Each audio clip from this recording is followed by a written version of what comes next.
Un jour, un livre et vice-versa. Et les livres prennent vie avec Denise Bérébi. C'est tous les jours sur studiocalita.com avec Cathy Choukroun. Salut Denise. Bonjour Cathy. Comment ça va ? Ça va bien. Un plaisir de te retrouver avec bien sûr un livre et là en plus une personnalité. Ouais, là c'est plus qu'un livre, c'est plus une personnalité et des livres, ceux qu'elle a écrits et ceux qu'on a écrits sur elle. Voilà. Cette dame, c'est Simone Veil qui nous a quittés il n'y a pas très longtemps et ça n'aurait pas été très bien de ne pas en parler. Alors c'est vrai qu'on en a beaucoup parlé, mais personne n'a parlé de son... Enfin, je ne sais pas si on a parlé de son livre. Elle a écrit un livre, son premier livre, c'est Une vie, où elle a raconté sa vie, qui avait commencé à Nice quand elle était petite. Mais je ne sais pas, je me suis toujours demandé quand j'ai lu ce livre si elle avait tout dit. Je trouve qu'il y a beaucoup de pudeur dans ce livre. Mais je pense qu'elle est extrêmement pudique. Elle en dit peut-être plus dans Mes combats, où elle parle même... Enfin, je me souviens qu'elle dit que quand elle va mourir, elle voudra qu'on passe Cadiz sur sa tombe. C'est déjà beaucoup plus personnel. Mais non, elle raconte des choses personnelles, ce qu'elle raconte sa vie, elle raconte son enfance à Nice avec ses parents, etc. etc. Elle dit plein de choses, mais ça reste quand même très pudique. Oui, mais même moi, elle a écrit 3 livres. Elle a écrit Une vie. Elle a écrit Une vie, une jeunesse au temps de la Shoah. Et elle a écrit Mes combats. Mes combats, c'est préfacé par Robert Badinter. C'était très amis. Et il y a eu plusieurs biographies d'elle. Maurice Safran, c'est de loin la meilleure. Et ça sortait plus.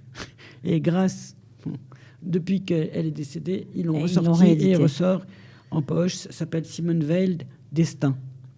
Il y a aussi Michel Sarrazin qui a écrit Une femme, Simone Veil. Il y a Fabt, je ne sais même pas comment on prononce, c'est très difficile, mais le livre est très très bien. C'est Simone Veil, Une passion française. Et la dernière, c'est Sauvard Jocelyne, Simone Veil, La force de la conviction. Ce qui est extraordinaire, c'est que moi, j'ai beaucoup regardé la télé française pour voir. Et bien sûr. En réalité, la France, elle est quasiment juive à les entendre. C'est marrant, quoi. Chaque fois qu'on parle de la France, c'est quand même une personnalité juive, pas forcément avec des papillotes et des machins, mais quelqu'un qui dit son judaïsme. Et c'est toujours... Pas chaque fois, mais souvent. Si. Moi, ça m'a fait... Par exemple, ils ont parlé de Simone Veil et de Badinter, les deux qui ont quand même fait des lois qui ont révolutionné la France. Le premier, il a fait enlever la peine de mort. Quand même. Et la deuxième, l'avortement. Et la deuxième... Légaliser l'avortement. C'est quand même... Voilà. Et c'est la France. Ça me fait rire. C'est beau. Non, mais c'est beau. Puis moi, je dis que les pays qui n'ont pas... qui ont viré leurs juifs, ils se sont suicidés. Aucun pays qui a viré ses juifs ne s'est jamais remis. Aucun. Vous pouvez faire le tour du monde 6 fois. Aucun. Et je pense que au moins Manuel Valls, parce que les autres, j'en sais rien. Macron, il n'a pas encore... Il a évité ça. Il l'a dit. Il le sait. Je pense que... D'abord parce qu'il m'a eu comme guide. Et non, je crois qu'il le sait. Alors, quand on a vu Simone Veil à la télé, on a aussi beaucoup vu Marceline Loridan. Oui, Marceline Loridan que nous avons interviewée sur Studio Calita. Alors, c'est une dame absolument incroyable, vraiment incroyable. Elle est drôle. Elle est vraiment... Elle a un franc-parler, quoi. Je ne sais pas comment on garde... C'est la gouaille française typique. La gouaille française, exactement. On dirait... C'est marrant. Et alors, elle a écrit 2 livres. Donc, comme ça permet aux gens qui veulent un peu retrouver cette époque-là. Voilà, pour ceux qui ne connaissent pas, c'était la copine de... Elles se sont connues à Auschwitz. Voilà, c'est la copine du camp d'Auschwitz de Simone Veil. Alors, Marceline, elle a été prise chez elle. Alors, c'est un peu les mêmes familles, pas dans le même coin, parce que je crois qu'elle habitait vers Provins, une famille riche, comme Veil. C'était des gens riches, c'était des Français. Parce qu'il y a les Français, puis il y a les Juifs qui venaient d'ailleurs, les apatrides. Oui, c'était des Juifs français. Ou des immigrés. Eux, c'était des Juifs français.